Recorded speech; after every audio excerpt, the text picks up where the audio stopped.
Olá, é com alegria que damos continuidade aos nossos estudos da valiosa Revista Espírita de Allan Kardec, estudo cronológico, e hoje vamos refletir sobre a revista de maio de 1866.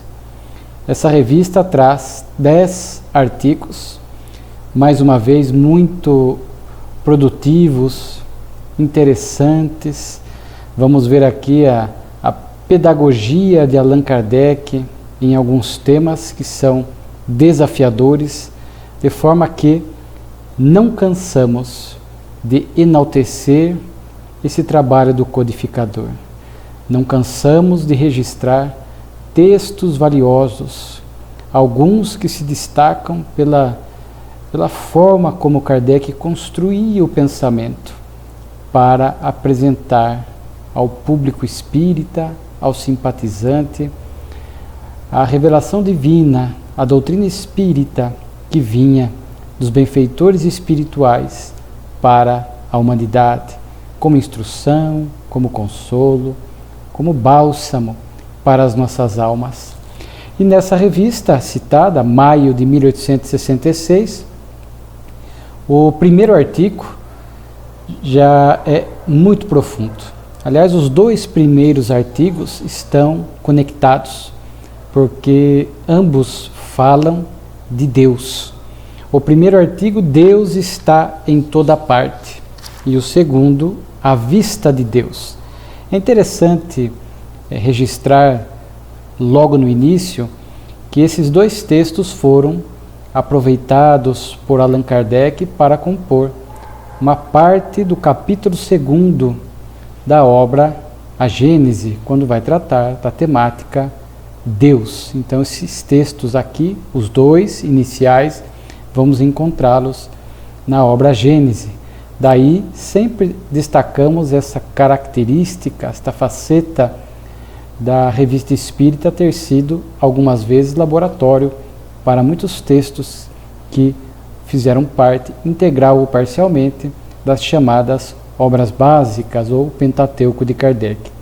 E esse primeiro texto, Deus está em toda parte, Kardec vai tratar de algo muito profundo, porque ele começa o artigo dizendo que é uma dúvida muito comum que as pessoas tinham e ainda têm. Como é que Deus, sendo tão grande, sendo infinito, ele pode cuidar dos mínimos detalhes da criação, dos mínimos detalhes da vida? Nós poderíamos aqui questionar, Deus sabe de tudo o que está acontecendo no universo? Ou hoje, diante da física mais ampla, da astronomia, universos, mas tudo obra do Deus, Ele sabe de tudo, conhece os nossos mais pequeninos pensamentos, um gesto simples dos seus filhos, Ele sabe destes gestos, de forma que Kardec vai, dentro de uma pedagogia, conforme dissemos, cuidar deste assunto, porque é uma característica dos textos de Kardec partir do conhecido para o desconhecido. A partir do conhecido, muitas vezes, traçar alguns paralelos, algumas comparações, para que nós, almas imperfeitas ainda, possamos entender vagamente as questões que nos escapam neste momento à percepção, a nossa percepção espiritual. Então é mais um desses textos de Kardec. Há poucas semanas vimos um texto também dentro dessa proposta do conhecido para o desconhecido, quando estudamos a questão dos fluidos também. E aqui Kardec vai começar o seu raciocínio dizendo primeiro da dificuldade da criatura humana, porque nós sempre vamos traçando, construindo um Deus parecido conosco, um Deus com os nossos traços materiais, com as nossas paixões, com os nossos limites. É claro que nós, almas ainda pequeninas, acostumadas a lidar com a finitude das coisas, da matéria, onde tudo tem início e tem fim, nós temos dificuldade de entender um Deus que não teve início e que não tem fim. Nós temos dificuldade de compreender esta infinitude do divino, a perfeição da sua criação, e naturalmente passamos a questionar: será que de fato Deus sabe de tudo? Será que de fato Deus está em tudo? E aí Kardec fala que à medida que nós vamos projetando os nossos limites para construir Deus, e isso nós vamos ver sobretudo no Antigo Testamento, quando nós éramos espíritos mais atrasados, no Antigo Testamento nós construímos um Deus muito parecido conosco, um Deus conforme dissemos, com as nossas paixões, com os nossos defeitos, um Deus que tem ira, que tem ódio, um Deus que se irrita, um Deus que pune, privilegia um povo em detrimento de outro.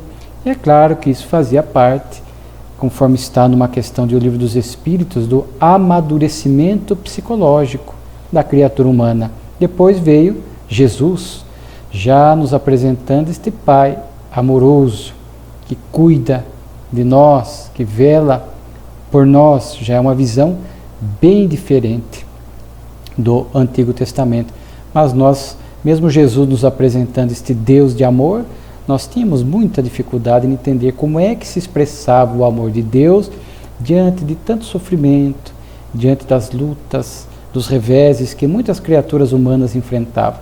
Aí, para complementar ou se aprofundar nessa visão de Deus, o Espiritismo veio nos trazer e aprofundar, porque já havia a crença da reencarnação, da lei de causa e de efeito, em muitas seitas, em muitas religiões, mas o Espiritismo, como há um texto na Revista Espírita, confesso que eu não recordo se nós já estudamos ou não, onde acho que até uma mensagem espiritual, não me lembro, mas onde o Espírito, ou o próprio Kardec, no seu texto, dizia que estas leis divinas estavam esparsas entre muitas culturas, seitas e religiões. O Espiritismo reuniu tudo numa única religião, estas leis divinas, e naturalmente pôde se aprofundar, ampliar o nosso entendimento, de forma que a doutrina espírita trouxe um avanço imenso para o pensamento religioso e para a forma como nós vamos compreendendo este Deus que é amor, justo, único, soberanamente bom, imaterial, imutável, conforme está em O Livro dos Espíritos, conforme Kardec repete o assunto na obra A Gênese, no capítulo 2º, e aqui agora, nesse texto da Revista Espírita, ele vai nos falar que sim, que Deus está em tudo e sabe das mínimas coisas que acontecem na sua morada.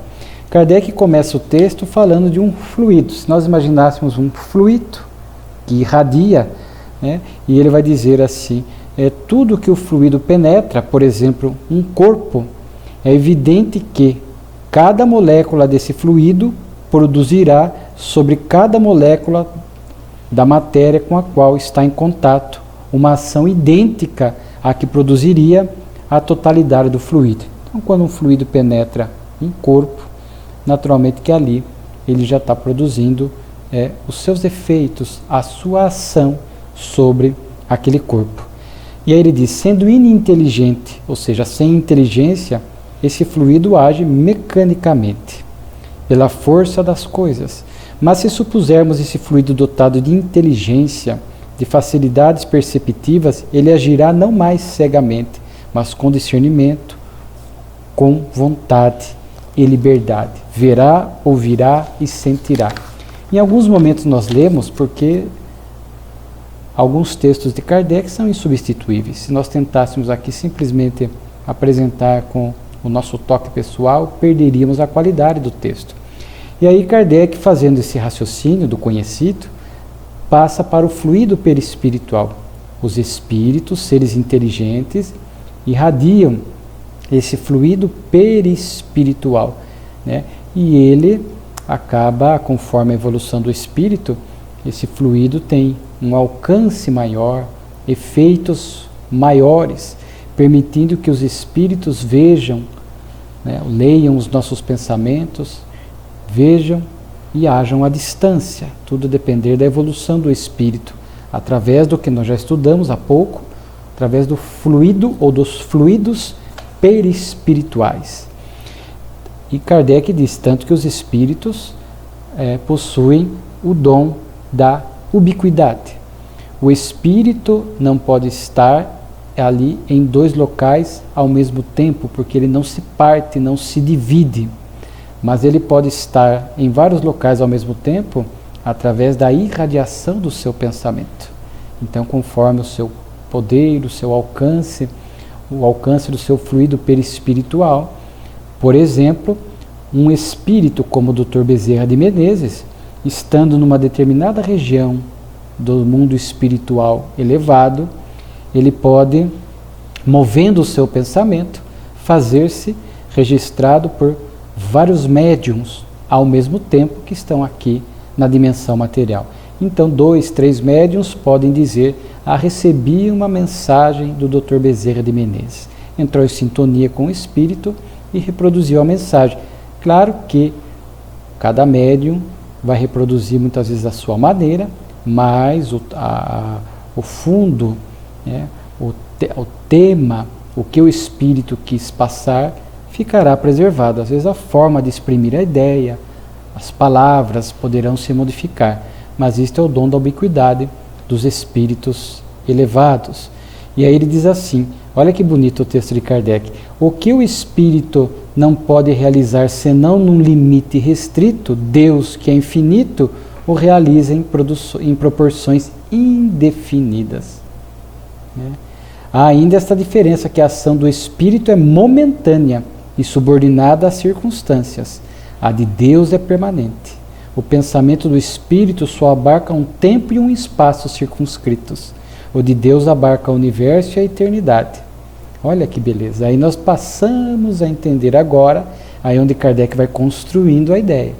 Falando de fluido perispiritual, falando do dom da ubiquidade, e agora ele chega no que o que os espíritos realizam, os espíritos podem fazer numa dimensão maior. Deus pode fazer numa dimensão maior.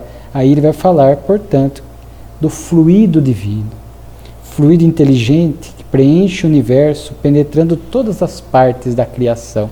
Tudo está submetido à sua sã inteligência, à sua previdência, à sua solicitude. Nenhum ser, por mais ínfimo que seja, deixa de estar, de certo modo, dele saturado. Então agora nós passamos a entender isso, que nós estamos permanentemente mergulhados no fluido divino, no pensamento divino, no hálito divino, na vibração de Deus que está em tudo. Portanto, o nosso pensamento, diz Kardec, está em contato com o pensamento divino. Portanto, Deus lê os nossos mais profundos refolhos do coração. Estamos nele como ele em nós. E aí nós lembramos daquela fala de Paulo de Tarso. Nele vivemos, nos movemos e existimos, conforme está em Atos dos Apóstolos, capítulo 13, versículo 28. Então esta imagem que Kardec construiu deste fluido divino inteligente, como ele falou, que não passa de uma comparação, mas nos dá uma ideia mais justa de como é que Deus sabe de tudo o que acontece, como é que Deus cuida de todos os seus filhos, além de ele estar presente em tudo, pelo seu pensamento, pelo seu fluido divino, sabendo de tudo o que acontece nos universos. Naturalmente que junto com tudo isso ele ainda tem os espíritos puros que executam, conforme está no livro dos Espíritos, vêm, sentem Deus e executam diretamente as suas ordens. Para nós é muito difícil isso, né? Entender como é que um espírito puro vê, até o segundo artigo é sobre isso, sente e cumpre as determinações de Deus, né? Então ele diz assim, né? Não podemos tomar nossos pontos de comparação senão nas coisas que conhecemos. Por isso que dizemos diariamente o olho de Deus, a mão de Deus, a voz de Deus, o sopro de Deus, a face de Deus. Então vejamos que nós somos construindo expressões de acordo com os nossos limites, daquilo que nós conhecemos, para procurar entender o desconhecido. Então, essa ideia agora de um fluido universal, Kardec diz que a distância que havia entre nós, as criaturas, e o Criador foi suprimida. Então, à luz da doutrina espírita, nós entendemos. Nós não podemos mais crer em um Deus de barbas brancas, com a forma humana, sentado no alto, olhando para o planeta Terra e vendo tudo o que estava acontecendo. Porque hoje, com bilhões de planetas e galáxias e universos, naturalmente que essa visão que tínhamos limitada de Deus, que infelizmente algumas seitas e religiões ainda conservam, vai se desconfigurando, se desfazendo à medida que a ciência avança e que o pensamento humano também vai se ampliando para o entendimento dessas questões valiosas para a nossa vida. Então vamos entendendo que Deus enche todo o universo, está em tudo e em todos. E aí Kardec faz uma pergunta interessante, mas se Deus está em tudo, onde está esse foco? Ou seja, nós perguntamos, onde está Deus? Onde Ele está irradiando para o todo? É provável que não esteja mais fixo num ponto determinado do que a sua ação. Se simples espíritos têm o dom da ubiquidade, essa faculdade com Deus deve ser sem limites. Enchendo Deus o universo, poder-se-ia admitir, a título de hipótese, que esse foco não necessita transportar-se e que se forma em todos os pontos onde a sua soberana vontade julga a propósito produzir-se. Olha só que como nós vamos entendendo então essa presença divina em tudo. Claro que para nós é um grande desafio exercitar esse tipo de pensamento, de construção em nossa intimidade, em nossa mente. Muitas vezes nós temos que construir essas figuras abstratas, mas por conta da nossa imperfeição. Mas à medida que Kardec vai construindo aqui o tema, veja como a pedagogia de Kardec facilitou agora para nós entendermos como o fluido divino está em tudo. Deus está em tudo. Ele está em nós e nós estamos nele. E aí ele conclui, Deus existe, não poderíamos duvidá-lo. É infinitamente justo e bom, e sua essência, sua solicitude se estende a tudo. Nós o compreendemos agora. Então veja só a importância da doutrina espírita apresentando isso para nós. Nós não entendemos de tudo, a plenitude dessas informações acerca de Deus, mas a doutrina espírita vai nos permitindo uma compreensão mais exata, mais correta acerca do Pai que nos ama. Por isso aquela passagem sempre valiosa de Jesus conversando com a mulher samaritana no poço de Jacó, quando num dado momento ele diz a ela, porque havia a preocupação dos samaritanos que adoravam Deus lá no monte deles, no Monte Garizim, e os judeus que adoravam no grande templo de Salomão. E aí Jesus dizia, não pouco importa adorá-lo aqui ou acolá. Deus é Espírito. Veja que às vezes nos falta até palavra para denominar Deus, mas Jesus já desconstruiu esta ideia materializada de Deus que nós construímos.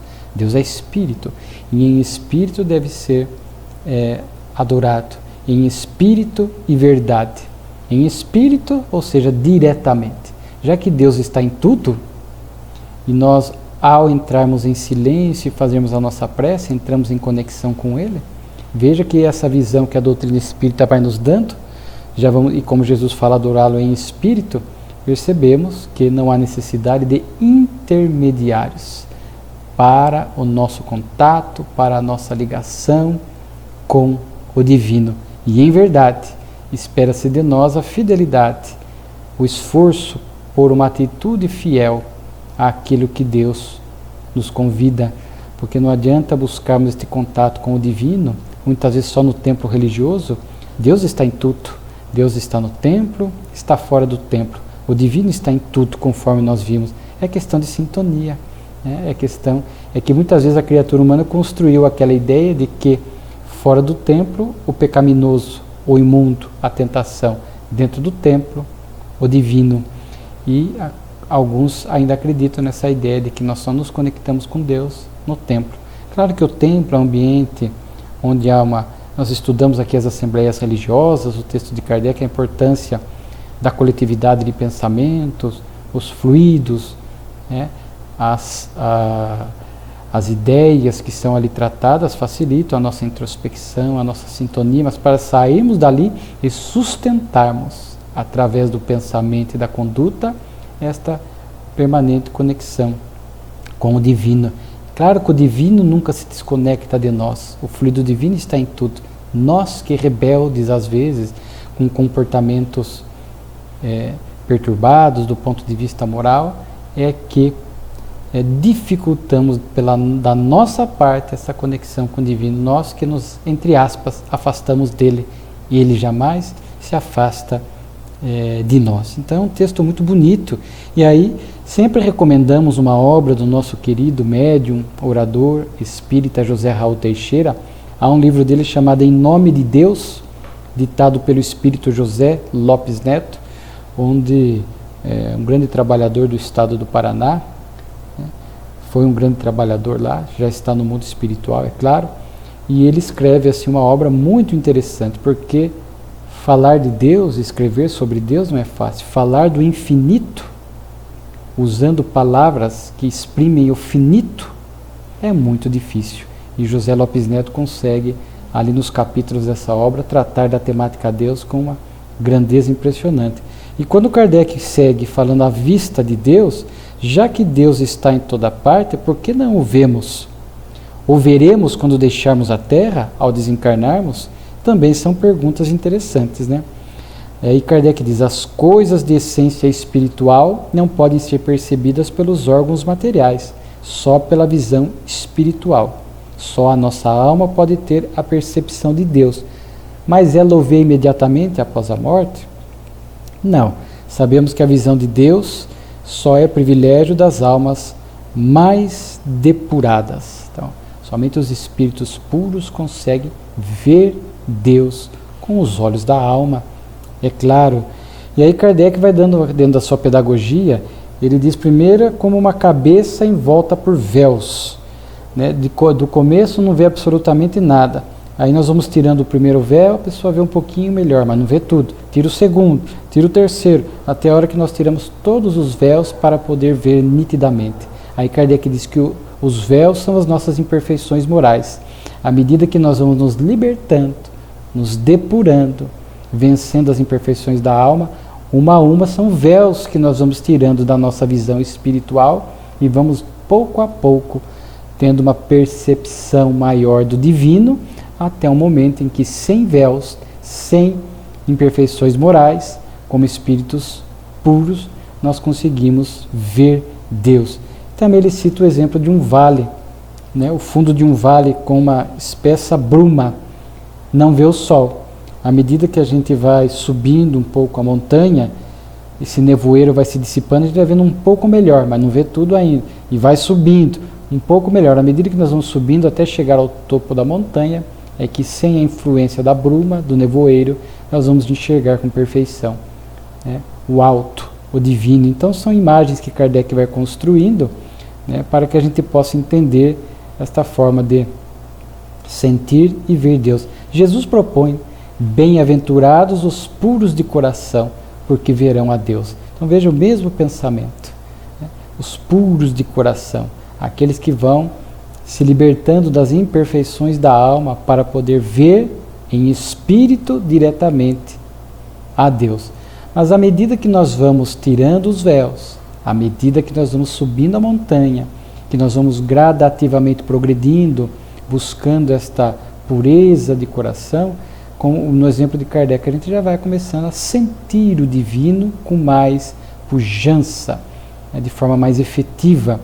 E aí nós passamos a ver Deus, se não ainda diretamente com os olhos da alma, mas começamos a sentir de uma maneira mais efusiva, um sorriso de uma criança, de um ancião, na natureza, na perfeição das suas obras, porque há aqueles ainda que estão na plena imperfeição, que não conseguem ver Deus, negam a existência de Deus. Ou, quando acreditam em Deus, acreditam num Deus vingativo, punitivo, que privilegia, que castiga os seus filhos, mas à medida que vai deixando esses véus, vai entendendo melhor a providência divina, o amor de Deus, a criação de Deus, e a doutrina espírita na Terra é o que mais nos aproxima, porque estamos longe da verdade plena, mas é o que mais nos aproxima em nosso estágio de evolução, de entendermos de forma mais possível de ser entendida por nós, essa questão do divino, de Deus e da sua ação. Então, e aqui Kardec cita, às vezes é comum alguns espíritos dizerem assim: eu queria vos revelar, mas não há permissão de Deus, Deus não permite. É comum isso. E aí como é que Kardec fala? Mas como é que eles veem diretamente Deus? Ainda não. Mas eles o sentem e recebem os eflúvios de seu pensamento, de forma que os espíritos muitas vezes são proibidos de fazerem determinadas revelações à criatura humana. Nenhum homem pode ver Deus, portanto, com os olhos da carne, né? Com muita exceção, em estado de êxtase, quando a alma está tão desprendida que é possível, se for um espírito puro, é claro, ver diretamente a Deus, ou transportando para uma situação menor, mas não menos importante para a nossa evolução, algumas almas que em estado de êxtase, evoluídas, tinham um contato direto, um contato espiritual com a alma do Cristo. Isto aconteceu e isto é possível através desses êxtases, né, decorrentes dessas almas de escola que estão aqui encarnadas, como diz Kardec, em missão. Sobre que aparência os espíritos puros veem Deus, aí nós não temos informação. A nossa linguagem, diz Kardec, é incapaz de tentar descrever Deus, né? Então, paramos para-se por aqui. Alguns espíritos, olha como o texto de Kardec é extraordinário. Alguns espíritos resplandecem um brilho deslumbrante.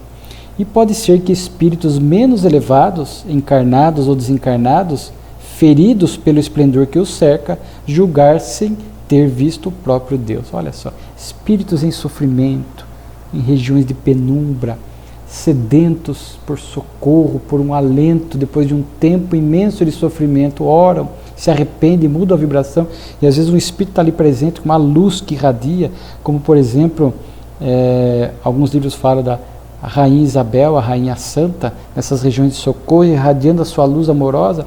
Alguns espíritos às vezes olham, acham, veem a luz, sentem um acolhimento profundo, acham, estou diante de Deus. Então é a forma como o espírito em sofrimento muitas vezes interpreta esta luz, este socorro, quando na verdade não é diretamente Deus, mas espíritos elevados que em nome de Deus ali estão trabalhando, socorrendo e servindo. Que texto, né? Os dois textos ficamos emocionados à medida que nós vamos lendo, né?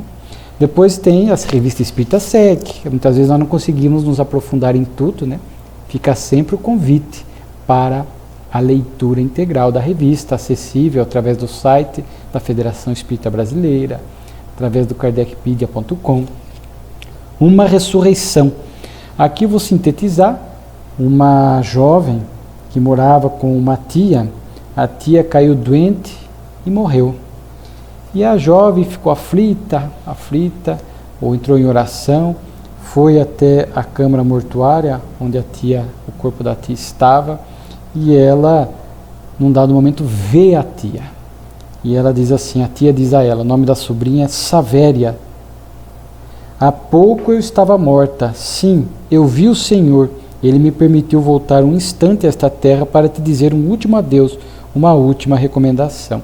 E ela dá uma última recomendação à sobrinha, que era para não revelar algo, manter um segredo sobre algo, que era importante, e ela disse, agora posso morrer em paz, né? E aí esse fato chega até Kardec. Kardec tem, veja só, já aconteceu alguma vez, a humildade de Kardec, que muitas vezes ele tinha uma ideia diferente do que era, os espíritos o corrigiam, e mesmo assim ele publicava o seu pensamento equivocado na revista. Ele podia publicar tão somente o que os espíritos informaram, mas ele põe qual era o seu pensamento, e depois os espíritos, algumas vezes, pouquíssimas vezes, mas corrigindo o que seria a primeira ideia de Kardec. Kardec lembra de um caso da Revista Espírita de agosto de 63, o Sr. Cardon, médico que havia também morrido, e que ele volta assim num último suspiro para trazer algumas recomendações morais para a sua família. Tinha mérito para isso. Ali não havia tido o rompimento dos laços entre o espírito e o corpo, de forma que era possível que o espírito voltasse nesse último suspiro, utilizando-se ainda do corpo, para trazer um recado à família. Kardec explica que a diferença da letargia e da morte verdadeira, a letargia, aquele estado aparente de morte, o espírito não se desligou do corpo, porque quando há o rompimento dos vínculos, não há mais como o espírito voltar para fazer uso desse corpo, ainda que momentaneamente. Nos casos da ressurreição de Jesus, que estão no Evangelho, a ressurreição de Lázaro, o filho da viúva de Naim, a filha de Jairo, o chefe da sinagoga de Cafarnaum, acho que são os 3 casos que nós temos de suposta ressurreição. Na verdade, eram casos que letargia, o espírito não havia ainda rompido os laços com o corpo físico. Jesus, vendo isto, que era um caso de letargia, age mental e fluidicamente, fazendo com que este espírito despertasse, esses espíritos despertassem do estado letárgico e retomassem a vida física. Então Kardec achava que era um caso de letargia, que a tia ainda estava vinculada ao corpo, não havia cessado o rompimento dos laços do espírito com o corpo, e ela pôde voltar utilizando-se do corpo físico. Quando Kardec lê isso na Sociedade de Paris, um espírito chamado Ebelman, que talvez tenha sido aqui, nós pesquisamos um químico francês, Jacques Joseph Ebelman, ele traz uma comunicação e dizendo que não houve volta momentânea do corpo, mas do espírito, que a tia apareceu em espírito para a sobrinha. Ela tinha uma ardente vontade e provocou o fenômeno. Sentindo-se morrer sem poder fazer a recomendação tão vivamente desejada, ela pediu a Deus, numa suprema prece, que pudesse dizer à sobrinha. E ali, com a permissão de Deus, ela apareceu. A sobrinha tornou-se médium vidente e auditiva ocasionalmente, viu e ouviu sua tia agindo, mas não com o corpo, mas por meio do perispírito, através do espírito e o perispírito, mas não o corpo físico. Então vejam só, e aqui é interessante, os espíritos falam aqui de uma mediunidade ocasional. Às vezes acontece, há pessoas que têm visão, vidência ou audiência assim, ocasional. Então a pessoa não é médium ostensiva permanente. Então, em alguns casos, os espíritos podem agir magneticamente no chakra coronário, interferindo na glândula pineal, no sistema nervoso central, permitindo que momentaneamente o encarnado veja o mundo espiritual. Então não é uma mediunidade que se manifesta com alguma frequência, às vezes até de forma permanente. Há médiuns, videntes e audientes que estão a todo momento fazendo esses registros, ouvindo, vendo, ou que com alguma frequência. Há outros casos isolados, como este da sobrinha, possivelmente, como alguns casos que nós conhecemos, que a pessoa às vezes durante a vida toda, em 1, 2 circunstâncias, viu e ouviu. Aí, naturalmente, isso decorre dessa intervenção do mundo espiritual para que a pessoa, com alguma utilidade, não por mera curiosidade, possa ter tido aquela mediunidade ocasionalmente, isso é possível. Depois um outro texto aqui, Palestras de Além Túmulo, o Padre Laverdette. Então aqui Kardec cita que era um pastor da igreja francesa, um homem de grande saber, que chegou inclusive a estudar um pouco do espiritismo, e que Kardec conhecia alguns amigos dele, que era espírito fervoroso, um pintor. E aí é pedido e esse espírito é evocado na Sociedade de Paris, e ele vai falar, primeiro ele vai aqui, não vamos dar detalhes, a comunicação é um pouco longa, primeiro ele vai tecer elogios, registrar a sua admiração por Kardec, o chama caro senhor e mestre, se me permite que vos dê este título. Então muitas vezes vimos espíritos se dirigindo a Kardec dessa forma, que de fato Não duvidamos, sabemos que Kardec é uma alma de escola, um espírito superior, por conta do significado da sua missão e da forma exitosa como ele a concretizou. Então ele faz um elogio a Kardec, elogia a doutrina espírita, dizendo que o espiritismo procede bem, é firme e prudente, não busca o número, mas a qualidade dos adeptos. Então muitas religiões acabam se complicando às vezes, porque estão mais preocupados com quantidade do que qualidade dos adeptos, que agem mais como uma empresa e procurando fundar o reino de Deus na terra. E vimos várias vezes Kardec falar, e agora aqui o padre Laverdet, no mundo espiritual, falando que o espiritismo tinha razão, a importância da qualidade. Por isso que o espiritismo não faz proselitismo, não está preocupado com conversão religiosa, com número, com censo.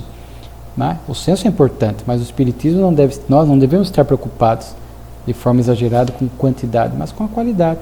Vemos casas espíritas que às vezes estão superlotadas, mas carecem de bons trabalhadores, não há qualidade, há falta de compromisso, de fidelidade, ao passo que às vezes casas espíritas menores, 10, 12, 15 fervorosos trabalhadores produzem um resultado impressionante em prol da doutrina espírita naquela localidade. O padre ainda fala do caráter progressista do espiritismo, né, que ele não ficará ultrapassado à medida que ele vai aceitando as ideias novas que vão surgindo, que é o caráter progressista, a fé racional. Se um dia a ciência disser que o espiritismo está em equívoco num ponto, modifica-se esse ponto, o que até o presente momento não aconteceu. E o espiritismo, por nos revelar as leis divinas, naturalmente que ele tem, portanto, esta ficará conosco, né? Como disse Jesus, até o final dos tempos. E ele menciona o estado pessoal dele, mas percebe que ele não quis dar muitos detalhes. Fala de um colega padre que já estava no mundo espiritual, que sofria, e preocupado com este amigo, demonstrando, portanto, um sentimento de caridade, pede que orem a ele, o padre Chaté. Aqui depois um artigo também muito belo. Pai descuidado com os filhos. Aqui a lição dá o nome, Charles Emmanuel Jean. Era um trabalhador bom, mas dado à embriaguez desde a juventude. Seu pai também havia sido alcoólatra. Ele acabou casando-se e teve alguns filhos, né? E morreu em 1823.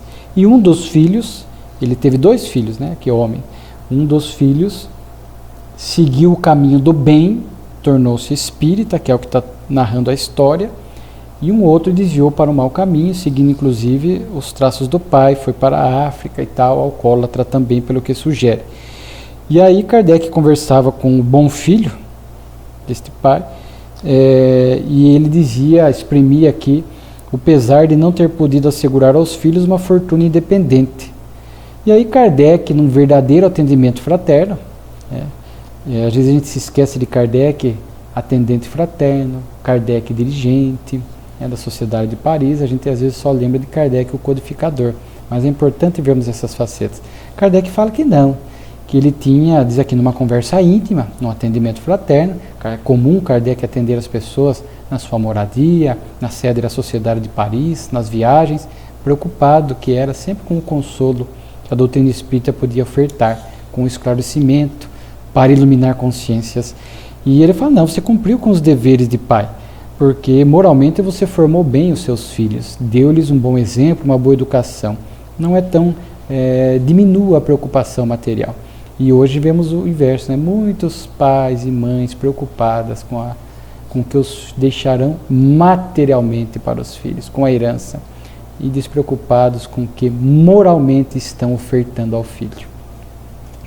E aí ele recebe a comunicação do pai. Sou eu, Charles Emmanuel, seu pai. Tu fizeste mais por teus filhos do que eu fiz a ti. E aí ele pergunta para... Aí Kardec dirige aqui a pergunta ao espírito, dizendo, de onde veio a vossa inclinação para a bebida? Um hábito do meu pai que eu herdei, uma provação que devia ter combatido. Veja, não herdou geneticamente, sabemos disso. Porque os traços morais não são herdados geneticamente. São almas afins que se reúnem, às vezes, numa mesma família e trazem defeitos comuns ou muitas vezes virtudes comuns. E aqui no caso ele fala uma provação. Então às vezes o espírito traz a tendência para as fugas psicológicas através do álcool, do vício, sabe que encontrará um meio hostil, que o pai ou a mãe ou ambos são dedicados a esse vício, e aceita como uma prova, para que ele possa ser estimulado e não ceder. Ele possa ser avaliado numa situação adversa e não ceder, para que aquele espírito possa, de fato, avaliar se já conquistou aquela virtude, aquele bom hábito moral. Então é uma provação e que ele faliu. Muitas vezes os espíritos passam por essas provações e acabam falindo ou vencendo. Alguns enfrentarão a provação do suicídio, outros da depressão, porque o espírito traz esta inclinação. Por mais que ele tenha estudado, se preparado para a reencarnação, ele sabe que ainda vai se deparar com essas inclinações que ainda não foram totalmente superadas. Sabe que o meio às vezes fomentará e ele aceita aquela prova. Então muitos espíritos vêm e trazem, conheço um que traz esta prova para lidar, que tem uma tendência ainda ao suicídio, e a pessoa, por ter o conhecimento espírita que eu conheço, vai lutando e lutando, e se esse espírito vence e não se mata e volta ao mundo espiritual, ele venceu aquela tentação que ele trazia dentro dele para suicidar-se. Alguns com a depressão também, enfim, são provações que o espírito passa e pode vencer ou falir. E aí o espírito trazia um pouco de uma culpa, de um remorso por não ter sido um bom pai, e aí fez com que ele tivesse que enfrentar uma expiação no mundo espiritual, porque ele passou a ter que seguir este filho bom. Ele dizia, é uma missão, mas ao mesmo tempo uma expiação. Kardec pergunta como ele chegou no mundo espiritual. Não me julgava morto, bebia sem cessar, via, como é que o espírito bebia sem cessar? Então os vícios, as construções mentais, os ambientes que frequentava, os processos obsessivos, procurava uma mulher que ele amava, que ele não conseguiu casar-se, casou-se com outra, mas ele acabou tendo que ficar ligado ao filho para evitar que ele morresse por acidente. E o filho diz que escapou de muitos acidentes. Kardec diz o filho aqui, Jean, escapou de afogar-se, de ser queimado, de ser esmagado nas engrenagens de uma máquina, de saltar de uma máquina a vapor, foi enforcado por acidente e sempre surgiu um socorro inesperado. Eu achei tão interessante isso, porque não fazia parte do planejamento reencarnatório. Ninguém desencarna antes do tempo, exceto pelo suicídio direto ou indireto, senão os benfeitores vão interferir. Se há um planejamento reencarnatório mais longevo e não chegou a hora, a literatura dos espíritas nos mostra esta providência divina através dos benfeitores espirituais que vão agir, que vão inspirar socorro, que vão inspirar alertas para que a desencarnação não aconteça. Então esse pai tinha uma espécie de uma expiação para acompanhar esses momentos de aflição do filho. E ele diz que muitas vezes ele suportava as dores que o filho estava suportando aqui na Terra, talvez porque muito ligado afetivo e espiritualmente, acompanhando de perto aquela situação, e ele sentisse aquela impressão. Então sou eu quem suporta. Se ele devesse ser atravessado por 10 balas, eu sentiria o mal. Então é uma expiação pela má paternidade, e agora teria que ficar... Não se fez presente como pai, deixou um mau exemplo, e agora ele teria que ficar ligado diretamente, acompanhando o filho e suportando todas essas dificuldades e vicissitudes que o filho experimentou. Inclusive nessas quase desencarnações por acidente. Então, muito interessante essa história. Lembranças retrospectivas de um espírito que foi historiador, Baluz, e aqui a mensagem é meramente descritiva do seu local de nascimento, de infância. O médium nada conhecia, e acabou descrevendo, então é algo que vem em favor da mediunidade. Necrologia, a morte do Dr. Caillat, foi Kardec descreve, um espírita fervoroso. Kardec fazia questão de registrar na revista, quando um espírita desencarnava. E quando era um homem de bem, ficava para nós aqui essa lição de quanto vale a pena perseverar no bem.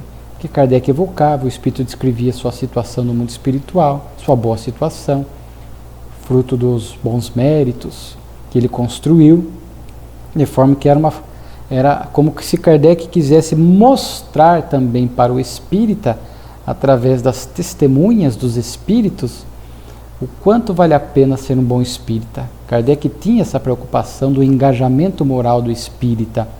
Várias vezes criou termos para definir tipos de espíritas. Existe aquela tríplice divisão famosa do Evangelho segundo o Espiritismo, do bom, do mau espírita, do espírita somente apegado ao fenômeno. De forma que Kardec aqui traz do Sr. Caillan, descreve um artigo de jornal, era um médico dos pobres, né? Como o Dr. Bezerra, atendeu muitas pessoas através da medicina, era caridoso, devotado, abnegado. Então Kardec cita, e naturalmente que o evoca na Sociedade de Paris, e através do médium Sr. Morim, ele traz aqui uma evocação, né? Traz aqui uma comunicação a poucos, que é interessante, nós vamos ver na revista seguinte. Na Sociedade de Paris, eles estavam discutindo sobre um menino incendiário de poucos anos de vida, 4, 5 anos, que colocava fogo em tudo. E eles estavam discutindo se era algo genético, orgânico, ou se era do espírito. Nós vamos ver isso na revista de junho de 66, esse artigo, muito bom. E ele fala, o espírito fala, estava acompanhando aqui as discussões, mas saibam que o espírito é o único responsável por seus atos.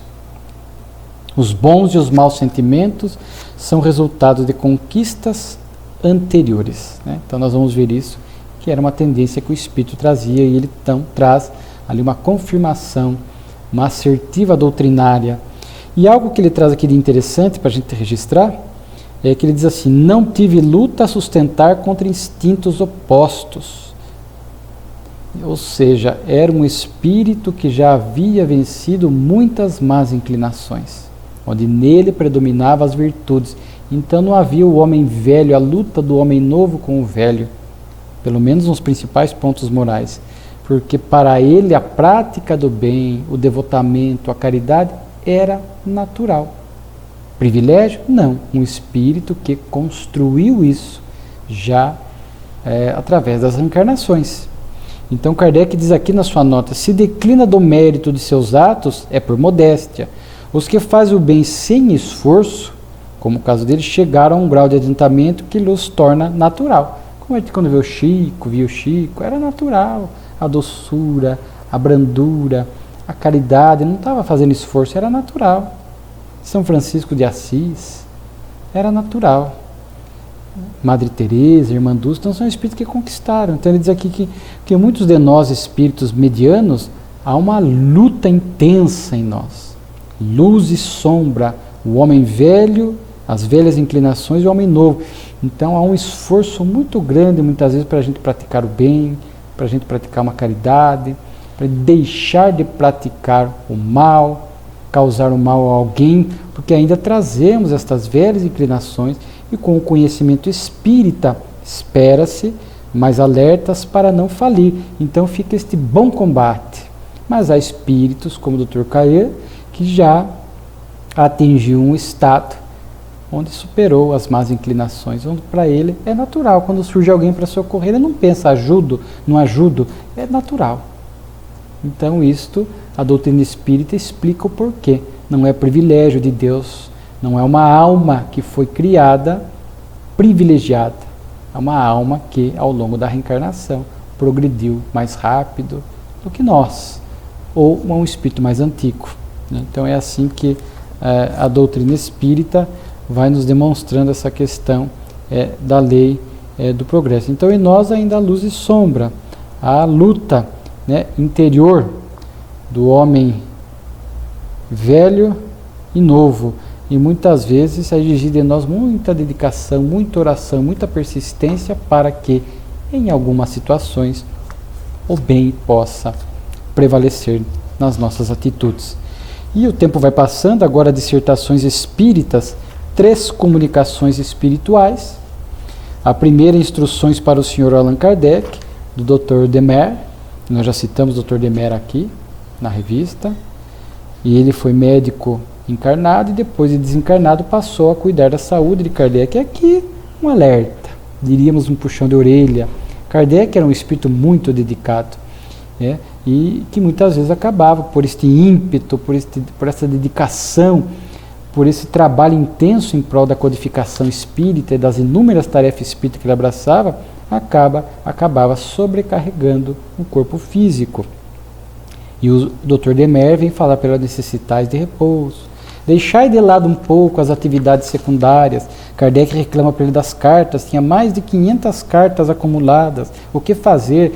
Aí Kardec falou, o Espírito fala para ele, passá-las em bloco, algumas você não vai conseguir responder, agradece coletivamente na revista, como Kardec fazia, mas não ia conseguir responder uma a uma. Então algumas coisas secundárias, deixa para depois.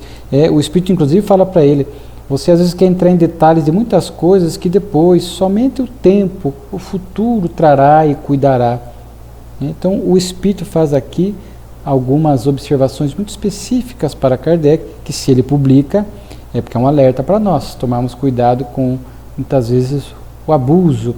É uma lei natural, a lei do descanso. Quando fala da lei do trabalho, os Espíritos cuidam se o descanso é uma lei. Quando as forças falecem, nós temos que dormir para recompor as energias. Nós não podemos abusar do corpo sob pena de às vezes causarmos problemas físicos, às vezes irreversíveis. Então o Espírito veio e chama a atenção de Kardec de uma coisa.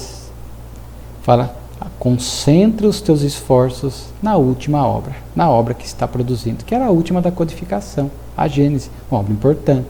Naturalmente que já fazia parte do planejamento dos benfeitores, do Espírito de Verdade, que estas 5 obras da codificação que hoje para nós completam o Pentateuco de Kardec.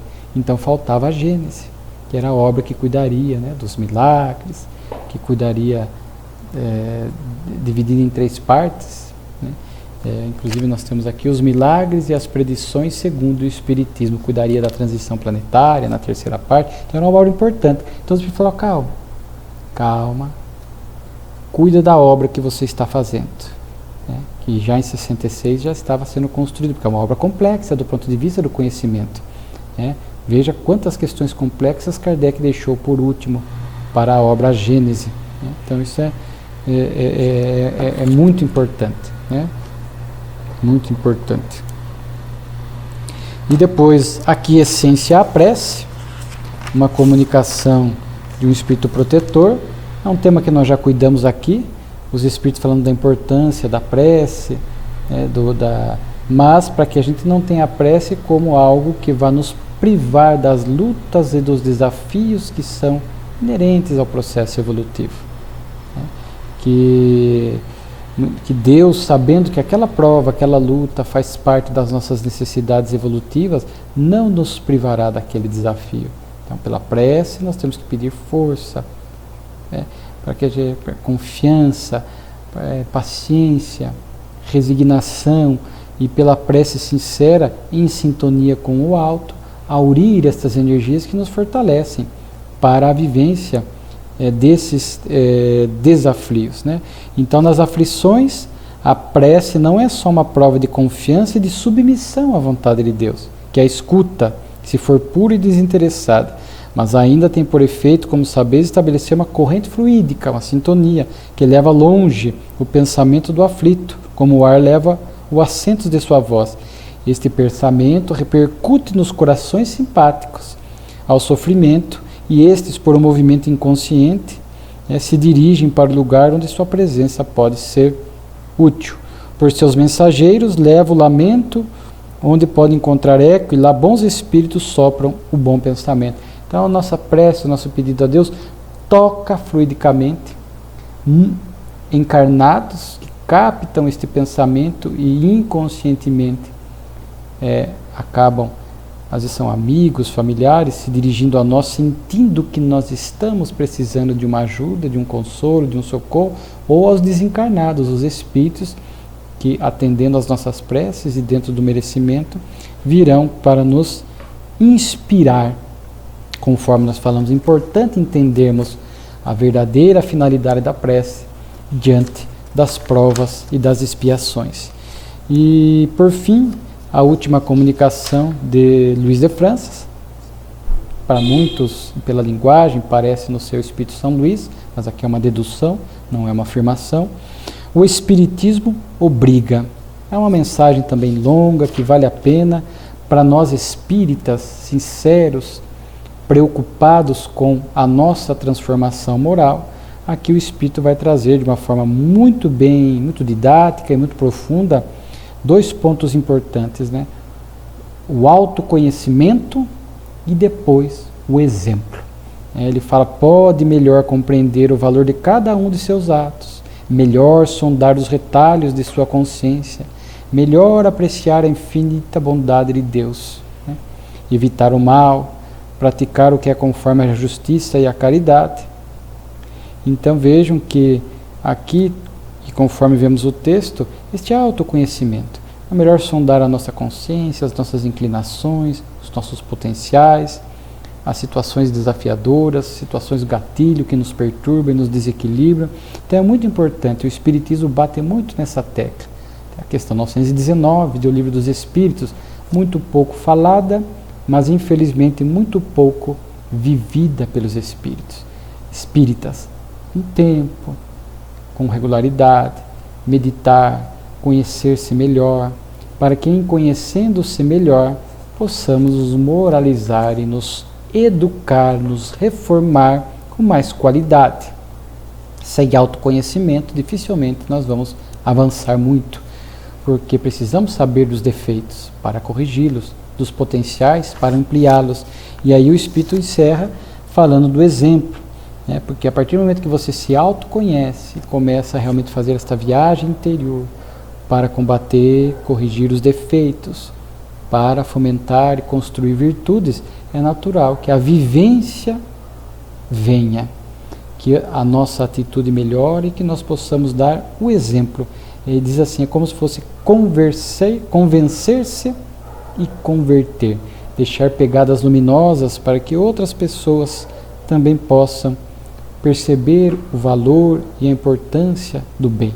Diz Luís de França, daí a obrigação moral de conformar sua conduta com sua crença e ser um exemplo vivo, um modelo como Cristo foi para a humanidade. Como dizia Paulo, carta viva do Evangelho. Então ele vai falando aqui das nossas... As obrigações impostas pelo Espiritismo são, pois, de uma natureza moral. Cada um é juiz e parte em sua própria causa. Mas as claridades intelectuais que traz a quem realmente quer conhecer-se a si mesmo e trabalhar em seu melhoramento são tais que amedrontam os pusilânimes, e por isto ele é rejeitado por tão grande número, né? Então temos coragem de escanear-se, conhecer-se melhor, inclusive os defeitos, sem vergonha nenhuma, sabendo que é um espírito que está caminhando para a perfeição. E, como diz aqui, trabalhar daí pelo seu melhoramento, melhorando a conduta, melhorando o pensamento, melhorando a vibração, através desse esforço diário.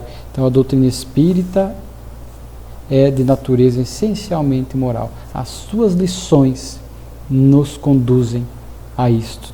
Por isso, Kardec tinha essa preocupação, conforme dissemos há pouco, com o engajamento moral do espírita, trazendo um caso como o Dr. Caillé e outros, Dr. Demer, Sr. Sanson, né? Mostrando o quanto vale a pena o espírita viver o Evangelho e a doutrina no seu dia a dia, para que quando chegue a hora de regressar ao mundo espiritual, possamos fazê-lo com o coração tranquilo e a mente pacificada. Que beleza! Mais uma revista espírita abençoada para nós, do nosso nobre codificador, a quem registramos aqui a nossa profunda gratidão.